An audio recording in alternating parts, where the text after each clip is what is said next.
Ya, silakan Bu jelasin seberapa penting kita itu yang punya karyawan nih Bapak Ibu ya. Gimana caranya ataupun seberapa penting ataupun apa manfaatnya ataupun bagaimana caranya kita untuk mendaftarkan karyawan kita ini di BPJS Ketenagakerjaan. Ya, silakan Ibu. Terima kasih. Assalamualaikum warahmatullahi wabarakatuh. Waalaikumsalam warahmatullahi wabarakatuh. Terima kasih. Sedikit koreksi ya. Dengan Hidayana. Oh Hidayana, salah saya ternyata Bapak Ibu. Masa harus kambing ya Bu? Hidayana. Baik, saya dari BPJS Ketenagakerjaan Cikarang. Mungkin beberapa kayaknya sudah pernah ikut sosialisasi BPJS Ketenagakerjaan. Nah, ini menyambung ya dari yang Pak Rian tadi. Ternyata kayaknya belum dapat nih, belum ikut nih program BPJS Ketenagakerjaan. Nah, supaya kita tahu apa sih manfaatnya, kenapa mesti ikut gitu ya. Jadi ibaratnya gini, kalau di musim panas ataupun musim hujan, kita mau kemana-mana butuh apa Bapak Ibu? Payung ya. Nah, supaya apa? Supaya kalau hujan nggak kehujanan, kalau panas pun juga nggak terlalu kepanasan. Ibaratnya seperti itu. Nah, BPJS Ketenagakerjaan itu hadir sesuai dengan program pemerintah. Pemerintah menyiapkan payung untuk kita para pekerja di Indonesia. Nah, pekerja itu siapa kan gitu ya? Pekerja itu nggak cuma yang orang kerja di kantoran, kayak saya contohnya. Saya kerja di BPJS Ketenagakerjaan. Bapak Ibu semua pelaku UMKM, pelaku usaha itu juga termasuk pekerja. Kita sebutnya pekerja bukan penerima upah ya. Jadi Bapak Ibu bekerja untuk mendapatkan keuntungan sebagai pekerja mandiri, belum memiliki pekerja ataupun juga sudah.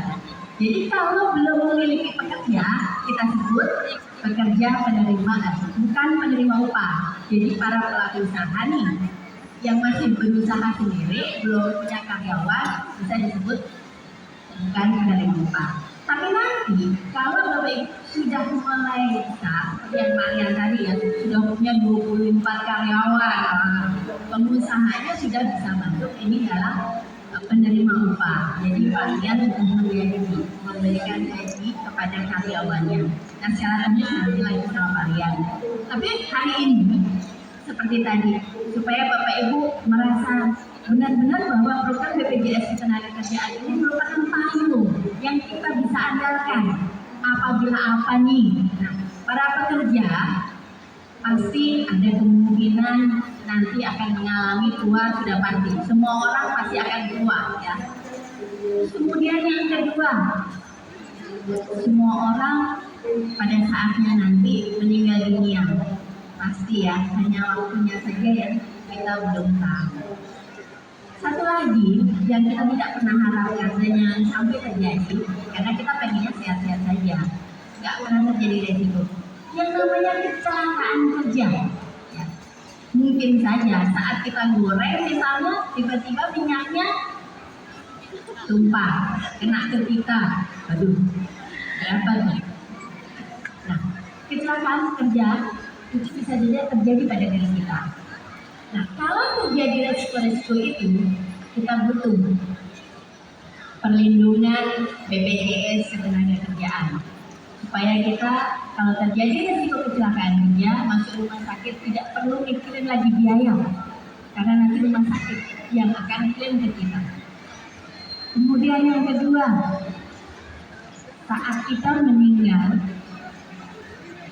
meninggalkan keluarga kita sebagai pencari nafkah, kita tidak perlu risau bahwa keluarga kita tidak bisa melanjutkan hidup, karena BPJS Ketenagakerjaan akan memberikan santunan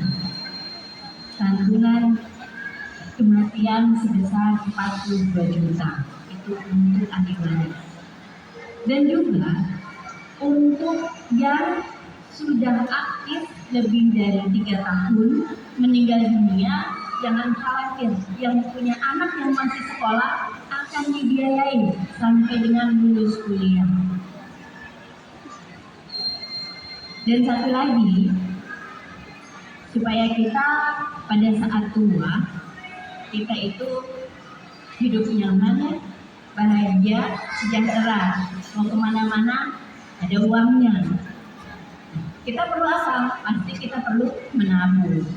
Nah, kalau kita menabung di bank mungkin ya dengan hanya 20.000 mungkin akan habis dengan biaya administrasi, betul ya? Ya betul Bu. Tapi kalau kita nabung di BPJS Ketenagakerjaan sebagai jaminan hari tua, itu tidak akan dipotong biaya administrasi, tapi tetap diberikan hasil pengembangan. Keren banget ya. Kita dijamin sampai tua nih Bu. Nah, untuk jadi peserta syaratnya apa? Pasti gitu ya. Syaratnya mudah. Pertama adalah bahwa kita memiliki kegiatan usaha, pekerja ya, sehat pastinya. Kalau nggak sehat pasti kita nggak akan bisa usaha ya. Nah, yang kedua, usianya kurang dari 65 tahun ya. Kecuali kalau udah pengusaha yang punya punya karyawan, pemiliknya boleh-boleh aja. Misalnya dia baru jadi pengusaha setelah pensiun, seperti yang tadi kata kalian.